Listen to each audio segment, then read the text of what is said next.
So Lena found, those like trays they have with just crap in it. Like it's like, ear pods or whatever, and like you're supposed to put little You drop the dimes or coin, and then whatever. the coin helps push stuff off. Right. Well, well, they fell for it. They fell for What the. we had one that was like ready to go, and I was like, okay, you've gotten it down here, but it's not gonna go without a shove. Like it's not gonna fall down. And she's like, oh, come on, but I spent all this. I want to get this thing. So she's looking Yeah. around to see if anybody's noticing, and then she kind of like bumps the table, and it didn't go down all the way, but the guy saw her, and all of a sudden she's like, oh my God, let's go.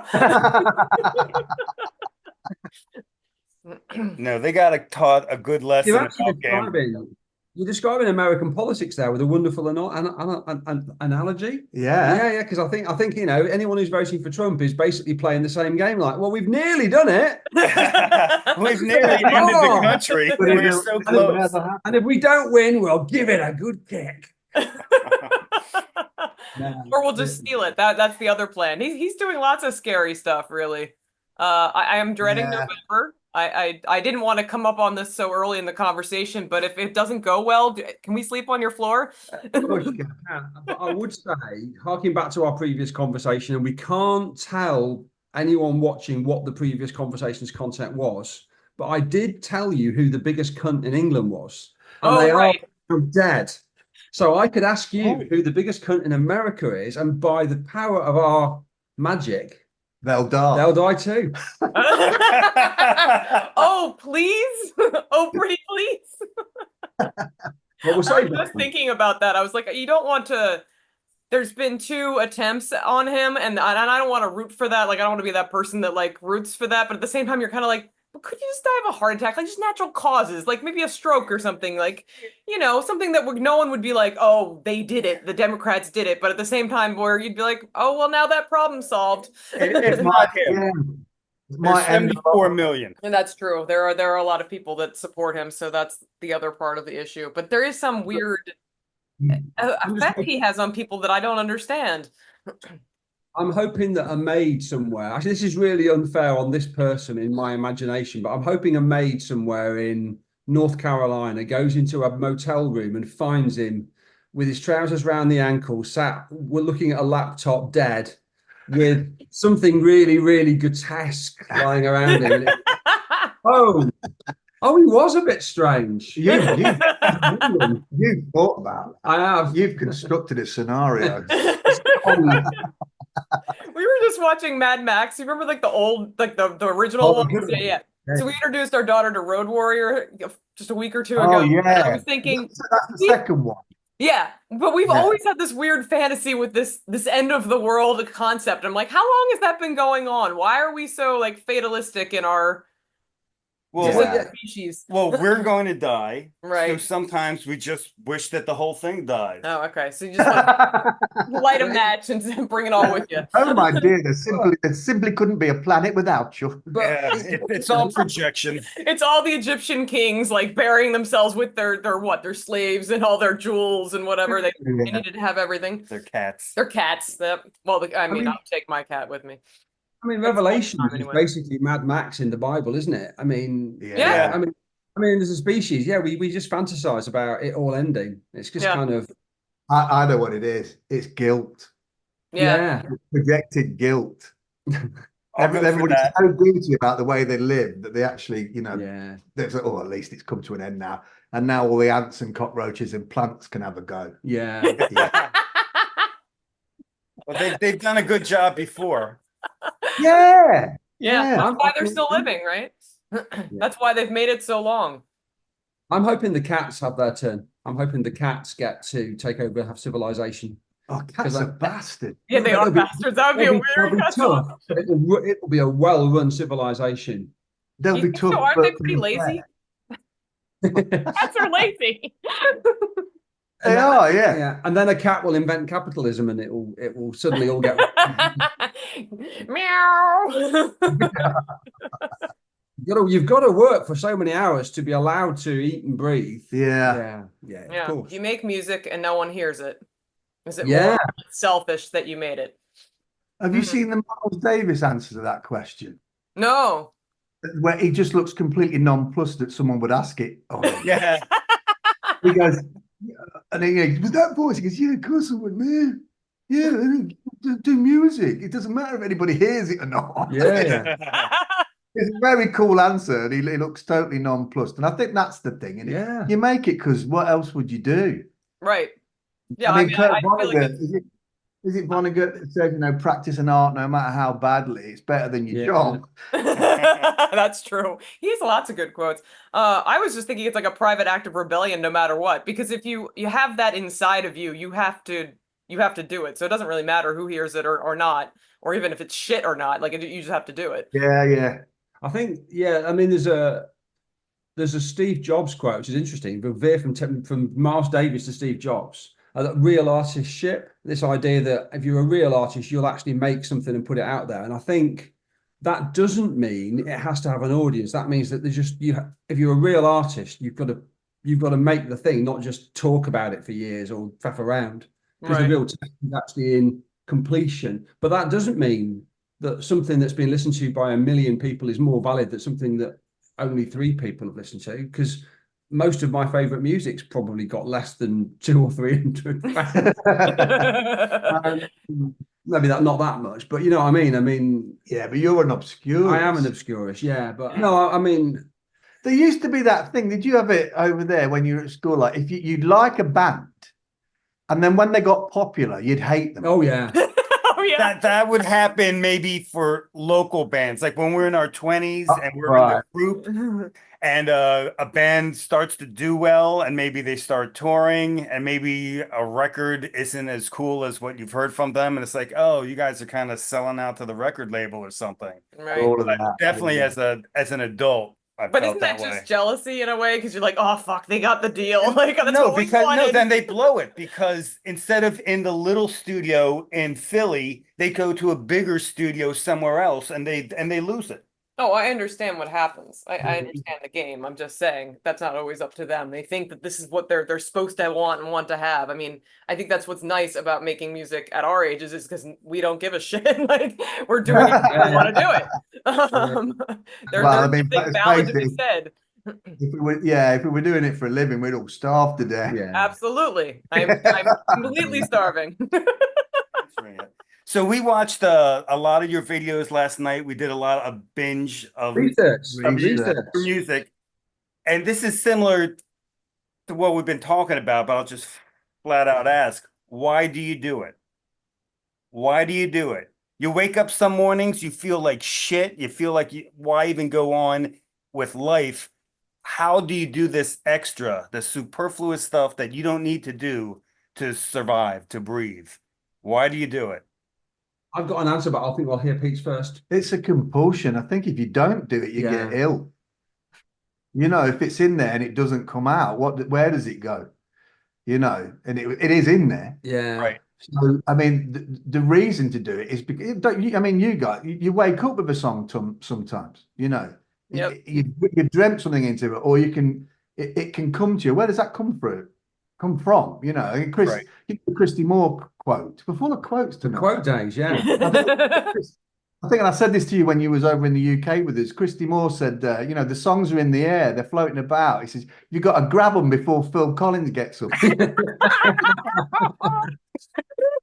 Yeah, it's very true. And I mean, where does that thing come from? You know, it's a lifetime of observing and hearing and enjoying music and art and everything, and then you reflect it back, don't you? Yeah. I think. I think that's very true for people, especially who are solo artists, because there's no social element. It's about your own thing. For me, I think it's about friendship. I think if we weren't doing music together, we'd be doing some other shit. We'd be crashing cars. We'd be digging holes. We weren't doing music together. But I know. But I think that it is very much about the relationship between a group of people and other bands. I mean, I've got far more people I can go out drinking with now I'm in a band and we're doing what we're doing than I had before. Yeah. And I think it's a way of exploring a friendship and a relationship, and it's quite a special thing if you're in a band. It is different being in a band than just doing your own thing, certainly. It brings a host of benefits for not much cost, really, you know. a bit of time. What are you Right. going to do with that time anyway, Right. wasn't it? You know. Really, yeah. So was there a time in your adult lives when you weren't doing music? And tell me a little about that time. It was horrific for me. It was, you know, we got fired. You know, our band got fired from a label, Right. and I bitterly fell out with music. I didn't even listen to music. Well, I still did, but not. Yeah. But with the arse, you know. Yeah. That's shit. That's shit. We could have done better than that. And I think that time when I wasn't doing music, when I look back on it now and I sort of, you know, sad things like I remember getting the bass case out from under the bed. It's got like a half-inch of dust on it. Thank God I've not picked up this instrument for like 10 years, maybe. Yeah. You know, they're doing little bits and bobs, but to be out of the creative loop, I mean, you do other things, don't you? Or concentrate on work or some nonsense. But being out of that creative loop, but it's not healthy. Yeah. You know, it's not healthy because that stuff's it's in there. Like I said. Yeah. I mean, I had a very long gap. So I can actually remember the day I stopped doing music. So I'd been in bands and stuff around Leicester and whatever. And then one day I went to our rehearsal room of the Princess Charlotte, which was like the cool venue in Leicester, with the friend I thought I was in a band with. And we'd spent like 6 weeks, we hadn't done any rehearsal. And he sort of said, "Oh yeah, I'm drumming for a different band now." I'm like, and by the way, our amplifiers have been stolen. I lent them to another band and they got nicked. So it was like, so I've got no gear and I've got no drummer. And I just remember I went home and I gave up. That's it. Never going to happen. Never going to do it. And it wasn't until we were kind of hanging out again years and years later that it started to become a bit of an idea again. But I just completely, you know, I left the country, went to live in another country, had children, was a grown up. Did other kinds of arty stuff, but didn't do music. I think that points back to the root of your question about why do you do it? You know, when you get up and do that kind of thing. I mean, has there been a period for both of you guys when you just didn't? You know, or I mean, you know, you fell out with it, or fall out with it. I don't think I've ever fallen out with it. Well, okay, let's put it in two different categories. I did art. I've always done art, and I've done music, I would say kind of in and out. So some form of that's always been present. So I've never really fallen out with either. With music, I think I fell out with it because I really just got into art. So I was concentrating a lot of time on visual arts and stuff like that. And then the music came back actually when we had our daughter because I started to sing to her and play to her and stuff. And then I cut off my finger and that somehow the idea that I wouldn't be able to play was like so maddening to me. Yeah, like and I wasn't even playing that much. It was just dumb. It was just like, well, I guess I'll never do that again. And I was like, no, that can't be it. So then I found the ukulele and all that stuff. So that just gave me kind of like a new, I guess, road into music because I also felt like the instruments I was playing, I mean, I really liked the guitar when I was younger, but I also didn't feel like I was really, really good at it or had teachers that kind of explained it. Like, you know, part of the thing I think that's hard is being a female and doing guitar work. It is fairly accepted for men to just dick around in their rooms all, you know, for like hours at a time and like learn riffs and you can do all that stuff. And I don't know, especially not where I grew up necessarily, it wasn't encouraged. And also I felt like intimidated by that whole world. Like everything I was entering was like a male dominated space. So I would say just being older helped with that. So I didn't really fall out of it. I think I fell more into it, more or less. But I've had periods where I didn't do as much just because busy work life. You know? What about you, Sean? I was in bands constantly every year from age 15 through age 40. When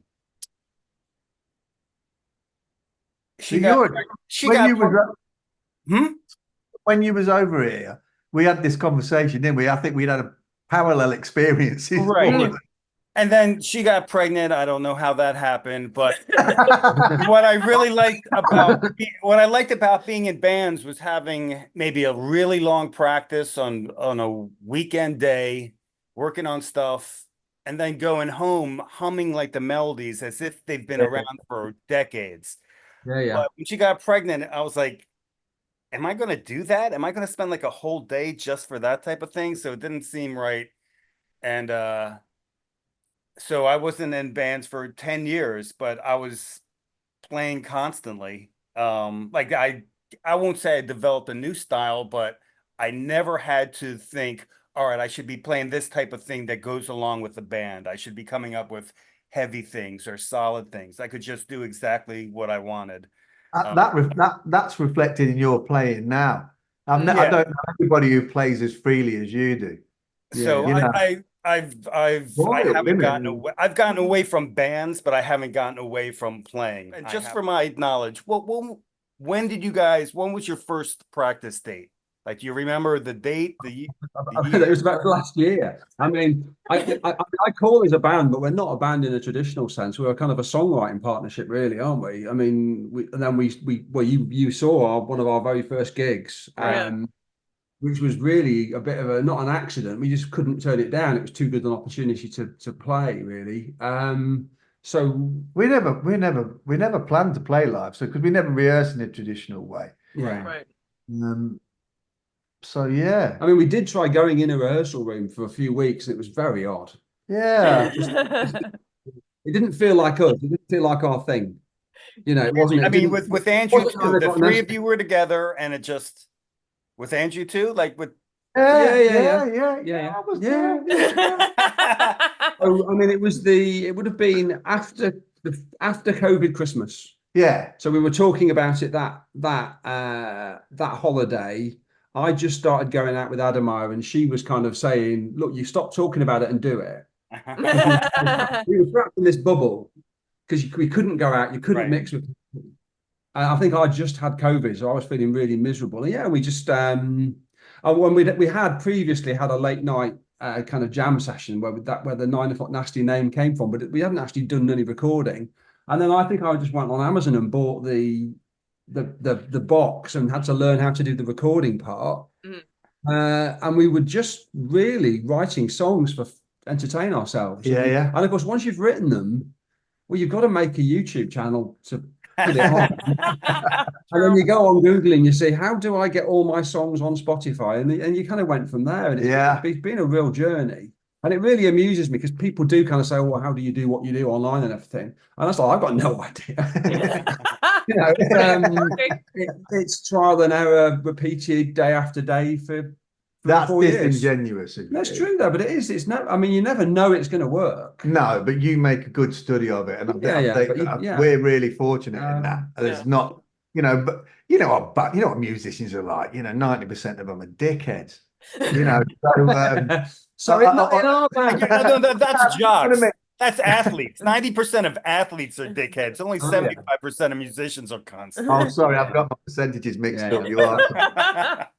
But there's a laziness in there too. I mean, we've been very fortunate that the way Ted thinks, he will think through a problem and find a solution. I mean, you've been trained to do it. I'm an obsessive, is what you mean. And he's obsessive. And only sleeps 3 hours a week. Yeah, that'll help. Those are all good formulas for success, I think. Yeah, it certainly helps. Yeah. And I think we've had a bit of not backlash, but we had some shitty comments from people. Oh, you can't build a band online. You can't. Ted had this in particular with some people that we know who are lovely, but we're wrong. So you can't build a band online. I don't know what you guys are doing. Everything like that. Went away after we told them about it. Looked on their phone. 10 minutes later, we said, "How did you get 1.6 million?" But suddenly, and then by that time, he'd gone, "I'm not telling you." Yeah. As you should. People do. I mean, we know some really good bands, and I'm sure it's the same for you, that have been doing things the same way for album after album after album, and they are still playing to the same people in the same bars. And, heaven protect me from that. I mean, we were just saying earlier on, we've got some really wild possible changes in our live show that's going to really mess things up. And it's like saying, I don't really want to carry on just doing the act we do now again and again and again and again. I want to do something I'd rather do something completely different to less people. Because with that idea, we probably will. Yeah. I think the brass band is a bit of it. Yeah. The choir. We're going full brass. Yeah. Oh, all right. That's fun. Fair. So yeah, we've been really lucky this summer in particular to work with a guy from Canada called Prey Switch who did lots of remixes for some quite name bats, people like Populate itself, and he's been, you know, he was in Monster Voodoo Machine. Yeah, he's done some. He's a proper musician. Yeah, and he took an interest in us and did some work with us, and that kind of led us in one direction. And then we worked with a sound system called King Flame in Leicester, who are just my heroes because they're just so totally into dub reggae and the thing that they do. It's an old school. I don't know if you have these in the States, but you know, here we have reggae sound systems. So you'll have people string up, right? That they'll string up a great big load of speakers and just play reggae. Oh, okay. You know, like in the street, house parties, anything like that. You know, we don't have that. No, I mean maybe it's a great thing. I'll send you some pictures and things because it's the most bass you'll ever hear in your life. Yeah, you're standing, you know, it's bass. Yeah. Well, the promo they did for it, that little clip they had of them like bouncing on top of the speaker. Well, yeah. So that clip was made by a guy called Mark, who I think his stage name is EQ. Mark EQ Yoroth. So he's like a drum and bass producer. Yeah, and he's done some stuff with us that it's just it's mad. We did a dub. King Flame did a dub remix for us. So the same guy, but it was, you know, it was like a dub plate, wasn't it? It was like proper, just a reggae. They turned it into a reggae song. It was great. And but what Mark's done with this drum and bass, it's element. I can't wait for you to guys. I mean, we might send it to you as a, you know, because it's absolutely, it's crazy, but it's brilliant. And there's a scratch DJ in there and everything. So and we might know a DJ who might be wanting to go on stage with us and do DJ Master Safe wants to come on stage and so we want to do we want to really take what we do even and kind of get rid of the safety net and be even more like we're trying to be even more like Run DMC. What is the safety net? Is it just what you're accustomed to doing? Everything's very carefully curated and recorded. So like in the last gig we did a week and a bit ago, I made a terrible mistake. But because we all knew the backing tape and we all knew how it worked, we were able to recover it, and you know, no one would have kind of really picked up on it. Whereas if you're playing like live with a DJ who's actually mixing and doing stuff, you can improvise, you can go off in a different direction, you can do different stuff. And I suspect I mean, let's hope that happens, because it would be nice to play live without it being on a track and actually be a kind of a completely live performance, but without having to get guitars, bass, drums, and all that stuff, because that just makes the whole thing a logistical nightmare and takes away from the fact that you want to really, really entertain. You want to have room fun, for people, you know, and I think that's the direction we want to try and. Because I'm not sure what Andrew thinks about it. But Andrew says that after you've done 5 or 6 of these, it's just the devil's karaoke. Experiences. What is the worst piece of musical equipment that you've had to live with and put up with in your life?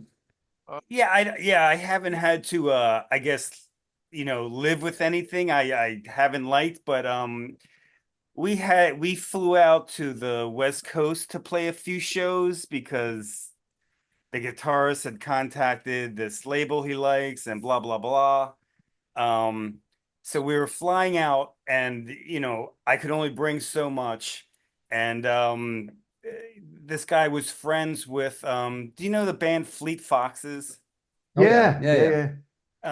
So he's friends with the bass player, and the bass player was going to let me use the guy's drum set. And you know, I get there, and you know, it's a small drum set, it'll work, that's fine. I brought some other pieces, but he was like, you know, take care of this, the drummer really likes this set. It was an old set, it wasn't fancy, but maybe it had some, you know, nostalgic properties for him. So you know, we play, and you know, the bass drum's flying forward and this and that. So like I'm trying to rig everything. So in songs, like if I have a couple seconds where I'm not playing, like I'll pull it back and Yeah. uh, Yeah. so anyway, and I'm just beating the living shit out of that fucking thing. I'm cracking, I'm hitting hard, and then we get off stage, and the kid from Fleet Foxes is kind of like shaking as he says, good, nice show. I mean, like he didn't want to say, what the fuck were you doing up there? I mean, not Keith Mooning the drum set, but the Fleet Foxes. I mean, I think they all play with brushes. I mean, everyone, Yeah. and everything. They're so dainty, and I was cracking this stuff. So he was scared, and I was glad of it. We all need a good American shock. Yeah. It's good. It's healthy. In terms of because your recording setup and everything with the, I mean, do you have like an old guitar amp or something? What are you using to get that sound out of the uke? Oh, well, actually we've used a couple different things. One was just like a Fender Mustang digital like solid state amp that had presets on there. This is before I got really into pedals. But what I didn't realize, because when I used to play with amps, I only played with tube amps, and I'm now older and everything's solid state, it seems, so they're lighter. That digital and analog pedals, like analog pedals don't always play well nicely with digital amps, and I didn't know this. So we got some really crazy sounds. Some of that we really liked. We were like, oh, that's terrible. So getting my sound has been actually something that's taken us a while. Like, because we sometimes really like how it comes out, and other times we're like, that's garbage, and it's not. We've had to redo stuff, like where we've had the track, and then we go, oh no, that doesn't sound good, and I have to go back in and see if I can find like the right tone. So now I'm using actually a what is it, Fender Tweed, like one of these huge, heavy as fuck amps. Like it'll never leave our house because it's so heavy, it's gonna break our backs. I use that, and then I use the analog pedals to go through that. So then I'm just using like your Boss distortion and Soul overdrive and kind of normal stuff. It's a cracking guitar sound. Yeah, but I would say one of the things that's been really challenging is because all of my baritone ukuleles are custom made. The guy who made them lives in Oregon, and I have like an intonation problem. I would have to ship it all the way back to Oregon. So a couple of years ago, I had a gig coming up, and I was like, "This thing sounds like garbage. I gotta get this taken care of." So somebody recommended a guitar luthier in the area who was gonna help me out with it, and this guy charged me a small fortune, and they sounded like shit when they came back, and I was like, you got to be kidding. It should be for you because it's smaller. Right. Well, apparently the one was okay. Like I can manage with that one, but the other one, he gave it back to me and he says, I think it needs a new bridge. And I'm like, and isn't that your job? Like that's why that's kind of what I give it to you for. Yeah. That's what you're supposed to do. So I was mad because I was like, if I had known, I just would have sent it back to the guy who built it. Like it would have been a pain in the ass, but like at least it would have been in the right hands. So that was really frustrating. A lot of people who do that kind of work are very weird. Yeah. People who fix amps. Remember me? Yeah, the noodle man. We took a load of amps to get sort of old that have been in the in storage and ones. Just get them refurbed and tightened up and cleaned and circuitry cleaned and everything, and rocked up in this guy's place. And it was like something from a movie. The place was just full of vintage stuff, and he was sort of buried amongst all this stuff. And he was eating a bowl of like ramen noodles when we walked in, and he wouldn't look up. He was eating like that. And I said, "Oh, we were spending hundreds of pounds with him. We brought 4 amps in to get serviced." And they said, "Oh, we've just brought," and he went. And when he deigned to talk to us after he'd eaten his noodles, he pushed the bowl to one side. He had a noodle in his beard, and he went, "Yeah." Okay, this is why you sit in the dark without people all the time. He's great at the amp stuff, but humans not his thing. He needs a lady in the front or something. Because I was just going to sort of say, following on from what we were doing, it's funny, isn't it, how a lot of people would ask you about this, your sound as a band, but actually it's not a design thing. It's a product of the instruments and the things that you have to hand, because you make music with what you've got, not what you're going to get. Right. And you might get new things that are even more like what you do, like your kind of guitar collection. But I only used one. Yeah. He's lonely. He needs friends. Yeah. Well, in fairness, though, in your defense, you did only use one guitar, and you bought others, but you never used them. And now you've bought another guitar, and you only use that guitar and one of the others. So I only used the Les Paul. and now I only use the Telecaster. Yeah. So despite having all, yeah, you know, you pick up if you want that thing, you know, the particular thing. And we tried the Gretsch the other day, didn't we? Put the plugged the Gretsch in, and it's like that. And it's nah. And I think we do repeat tones in our stuff. Yeah. No, if you.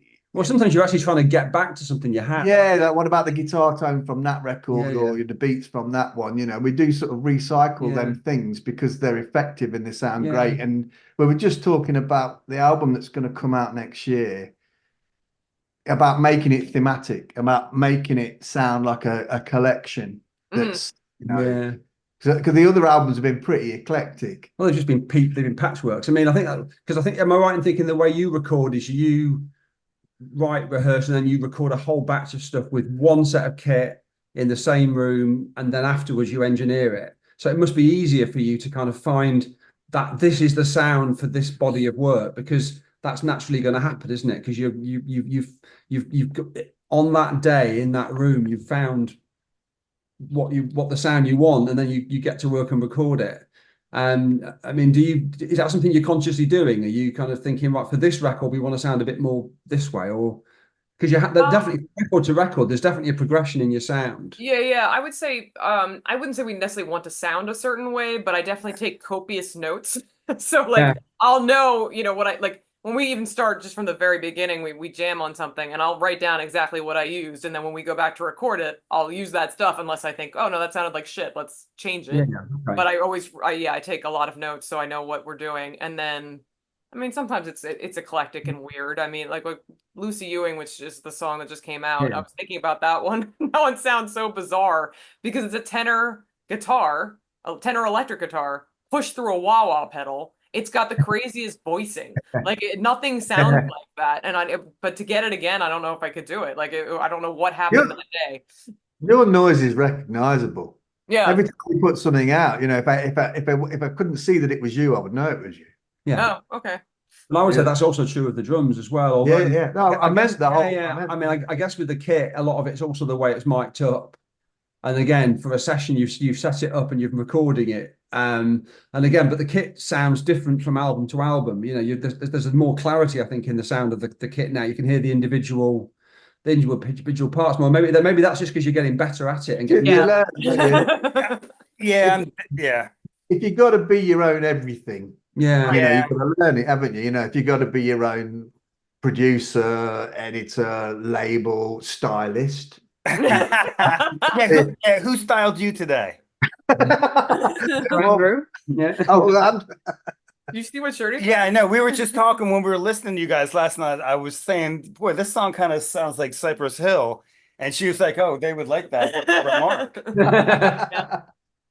Very good. I see it. They're actually an act that we've been talking about quite a lot recently because it goes beyond just the songwriting and the music. There's just something about there's that indefinable thing that we're always trying to find, that character that goes beyond just the notes and the words and actually is that's 9 o'clock nasty, and it's like trying to find that and then amplify it, which is the challenge, because sometimes we do stuff that doesn't sound like us. Yeah. And then other times we do stuff, we've only recorded a minute of it and already it sounds like us. So we know that's going to be a single, you know. Sometimes you can just work at something and work at it and it never gets the identity of what we're trying to do, you know. Then you throw it away. Yeah, absolutely. Right. And then you bring it back 6 months later and pretend that you've written a new song. Give it to someone who wants to do a remix. Well, Unicorn Head did that and it was brilliant. That's what Unicorn Head did for us, actually. Yeah. They're actually good at that. They're brilliant at that because we had couple of things we were too lazy to finish. Well, we've just been arguing about them so much, like they were never going to go anywhere. And then so you got someone neutral like a referee, and you say, "We'll give it to Unicorn Head." Yeah. And they don't do what I wanted with it. They do something completely different. That's great. That's great. Yeah. That negates all the arguments then, doesn't it? It comes out like neither of us wanted. Yeah. It's like the parent coming in between the two arguing children. Yeah. And she's like, well, no one gets any ice You're cream. both grounded. Oh, that's one of the things that Sid does. It's brilliant because we'll be arguing about something like really, really like to the point where, you know, I'm just not going to talk to Pete. And then Sid will come back from the bar, and this will normally be quite late. And he will kind of say, well, what do you think? And he'll say what he thinks, and we'll both agree that we don't agree with him. So, right, that solved that problem, you know. Oh, I thought you were going to say he came up with the most simple solution. He's a genius. There are times when he does. That is a solution. Yeah. I'm not. Well, this is just therapy. Everyone is yours. Do go on. No, I think that that you can have bits of song. I mean, there must be bits of some of our songs that you kind of think we'd do that better if we could go back and do it now. Not since Crowland. I think we've nailed it since Crowland. Yeah. I don't think there's anything that that we've let go that we haven't sort of got to. I think we've been a lot tougher on ourselves the last year. I think with that particular song you're asking about there, Meg, like it was the first proper keys bit I'd played where I'd sort of played left and right hand together and it's really good. I thought it sounded, you know, Ray Manzarek enough. You know, I was sort of really pleased with myself from an ego point of view. Right. I thought the disagreement was less about what you did, but whether that part was necessary and you should go straight into the next. We've got I mean, this is an extreme example. And I would be interested to know if you've had the same kind of discussions. The next single, when I did the first demo of it, it was 59 seconds long. It's now 1 minute 34. And I have argued with him about every single second that he's added to it. And I agree that 1 minute 34 is actually the right length. Buddy Holly length. But it was a battle because I wanted that song I just thought we'd said everything in the song in 59 seconds that needed to be said. And I was persuaded that actually there was more story to tell and a bit more air and a bit more space would make it a better. It's come out as a song. I can't wait for you guys to hear that as well. It's come out as a perfect 1 minute 35. Yeah, it would have been a brilliant 59. It just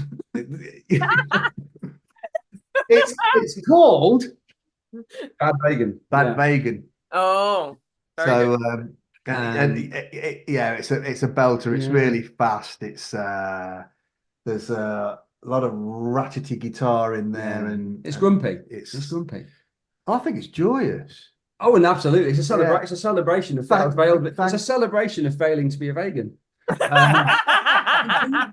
Do you ever have that kind of conversation though, where you've got an issue about the length of a song and arrangement and? You know, I mean, generally people want to add and expand and give people more time to get into a groove, whereas I'll want to move on to the next thing and hit the next peak. He loves to make things long. Do you have that kind of? No, I agree. Like maybe when something starts, it's long because you're kind of learning it yourself. So you need to do something 8 times instead of 4 instead of 2. But once you're comfortable with it, then you listen. And you go, my ear kind of went dead once we doubled that thing. Let's kill that double. I think having it long at first and then cutting it down. I don't know if we've had lots of arguments, but I think the only one I can remember is we had like something that I told him went on way too long. I don't think we cut it, but I just was like, that's going on forever. Stop it. But I have a selfish interest in making our songs a little shorter as I have to do all our videos and I'm like sick of making these 5 minutes. It took me a month to do one. Your discipline's pretty good. I think on all 3 albums there's I've never thought, this could have finished a minute ago. No, they're very you're pretty good with that, with getting it all said in the right length of time, you know. Right. I mean, I think he's really good at coming up with structure because that's really more his game than mine. But I do think I've gotten better at it as we go along. It kind of feels like things begin to feel more like us. Like this is how long we would make a song. Anyway, but yeah, I have a kind of a template. I mean, ours, I think, is always intro, chorus. It's my template. I always get us to the chorus, but it's this idea of you want to have a bit of an intro and then bang. I want to get the sing-along bit into the first 30 seconds if I can. Yeah, depends what you're writing for, doesn't it? Yeah, well, there's no. Well, we've already established that we don't care if anyone hears it or not. We have written for live more Yeah. last half dozen times. We've written with sort of thinking, right, we'll lift down through a great big subs rig. Okay. You know, big beats and lots of great crazy sonics and stuff have worked in, and not without, you know, not just to throw them in. They've been really, I think, necessary for the song. But I think something we said, you said to us in the WhatsApp group was, are we doing more dance stuff? But it's not that. I think what we're doing is we're writing stuff to perform live. Okay. So having learnt what works well live, we're now emphasizing that more in the song. So we're just finishing a song up called Shrink Wrap at the minute that already I want to do it live, because it's just all the things we like about our show in one song. I think you see the response live as well. That might drive you that way. You know, anytime you do something that's danceable, like Hot Disco Shit, you know, the one we did, it's got, you know, last few times we've done it live, you get the yo. That's what I mean by Let's do that 9 times. Well, that's like, I mean, it's a simple beat, but it's hypnotic and it can go forever. It could go forever, and you could do whatever the freak you want over it. Yeah, I can't pretend we invented that one. That's a pretty classic disco. Yeah. The classic disco beat, but there's nothing wrong with the classics. That's probably the longest song we've ever done. It is 4 minutes. Yeah, 4 minutes. Whoa. Really? You're getting into Hooligans territory there. Not that's like a standard. we don't really go over 3:30 very often. Yeah. Your stuff, I wouldn't say use the word dense, but it's all, but it just, there's no, everything has a purpose, everything's there, and it kind of, it's like, you know, it's always propelling you towards the end, if you know what I mean. There's always a reason for it to be there. Was one thing that I struggle with a lot of, I'm trying to think, I went to see the Sisters of Mercy last year, and I forget the name of the band who were supporting them. I forget the name of the genre, but it's some doom something or other. And Adamaya, my partner, was like really into it, and she couldn't understand why I didn't like it. And I said, well, it was 4 5-minute intros. You know, the songs built up brilliantly, and then they ended. And it's like, I mean, it's not hard to write an intro that kind of, I mean, it's like, you know, that's not crafting a song. That's just coming up with a groove in a rehearsal and just playing it loud to a load of people. And I like something that's got a beginning, a middle, and end. That's why I've never really been into jazz, because I find that I just don't feel there's the structure to a lot of, or even a lot of blues music, really. I mean, I like blues more than jazz, but I don't feel they have the kind of songwriting structure that I demand. Here's a hard question for you. Okay. At what point in your life did you realize you'd never make a living out of music? Well, I haven't given up yet. I think there's a good chance we can go down to New Orleans. I can be old, play a little bucket drum on the street. Everyone thinks I'm going to have a stroke because I'm an old, sweaty white guy, and they'll give me money. Yeah, it's it's only teenagers doing it now. But you see an old, pathetic white guy hammering away, I think I'll get some sympathy money. Yeah. That's not bad, actually. I have not given up. When you were in the UK with us, you told me you got 10 albums in you. Oh, yeah. Yeah. Do we still have 10 albums in us? Yeah, we do. I mean, 6 and 7, the drums are already recorded for them, and that's what we're working on. Really? So what are you up to at the minute then? Whereabouts in the kind of career? Because I mean, we know that you spent a lot of time working on a video for Run Runner. Yes, great. That's great, that video. Yeah, great video. I mean, I like to do a video in like 4 hours and then move on to the next thing. Well, the idea of anyone putting that amount of effort into something is well, halfway through I realized what a mistake I'd made. I was having such a great time. I mean, I like to do visual art, so I liked to draw, and like I was like, oh, this is an excuse to like, you know, merge my visual art with my music. This is great. And then I was like, damn, animation's really hard. A lot of respect for those people. I love the combination of the kind of the wacky costume hand act and the art craft and the music. It just works so well together. Oh, good. And I really can't think of many other acts that have ever managed to pull off that mix and still feel like yes, this is silly, but actually it's serious as well, and it's a real tightrope to ham it up and do the comedy bit without it detracting from the music. And I think it's amazing the way you pull that off again and again. So we want more spacesuits. We're getting our money's worth out of that one. That was a great day in Tucson. It's really difficult to get the balance right, because we try clowning around and often have to kind of tone it back a bit because we're just a bit self-conscious that maybe we're going a bit too far. And I just love the freedom in what you do. I think it's great. So you've done an epic video. You've got 2 albums worth of drums recorded. So does this mean that you have to now work out some guitar to go with them, or yes, it's all down to me now.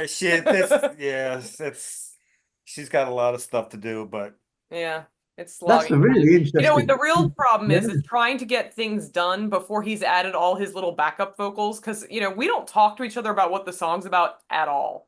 You know that, right? Like, musically we have it all figured out, but like when it comes to what the concept is, we don't talk to each other. I've got the titles written in the book, and then she's just gonna have to figure out the ideas to make the titles come true. But that's the thing. Like, if he puts his backup vocals in first, then I'm like, oh no, now it's my lyrics have to fit around his thing, and I don't know what he's talking about. So it's. I mean, everyone's got to have their own process. That sounds like a really, that would blow my mind. We've just struggled with the title. We have. We've got a cracking one recorded. Okay. We have got to the end, because it is now on DistroKid, waiting to be released in November. But the decision was made like yesterday. Wasn't it? There was about 35 options for the title. Well, should we tell you all the different titles, and you can tell us which one you would have picked? All right, we got just a few minutes left before I have to go teach. So yes, give it to me now. So, Song of 97. Which you hated. Oh, you're giving it away. Oh, which means, yeah. New Parks Apache, or Kid Blast. Or New Parks Kid. Or New Parks Kid. Yeah. Or Kid Dynamite. Yeah. Anyway, any of those grab you that you like the title? Okay, so give them to me one more time. New Parks Apache. Okay. Song of 97. Kid Blast. Kid Dynamite. Yeah. And I can't remember what the other one was. Did you say Hip Blast? Kid Blast. I guess I would have to hear the song to. I can't pick one out of that. Yeah. Diplomatic answer. I like it. I like it. Diplomatic answers are good. I agree. We've gone with Kid Blast. Yeah. The song's about a friend, and we wanted to, and it's one of his, I think, many. Well, was it actually his nickname, or it was also my dad's nickname when he was boxing. Although he only ever won a coffee table. He'd light up a room, but by setting fire to it. Yeah. So it was a bit of thinking about him and what a live wire he was, And he had a few nicknames, a lot of them. But interestingly, he was, I was shortening this, but he was adopted. When he found out his real family, they were Canadian, and it's not Yakian, it's a Canadian Indian. Canadian Native American was his family. Wow. But we couldn't remember the name of the tribe, so we were going to use Apache. Might be a bit of cheap cultural appropriation. So just a little bit. Yeah.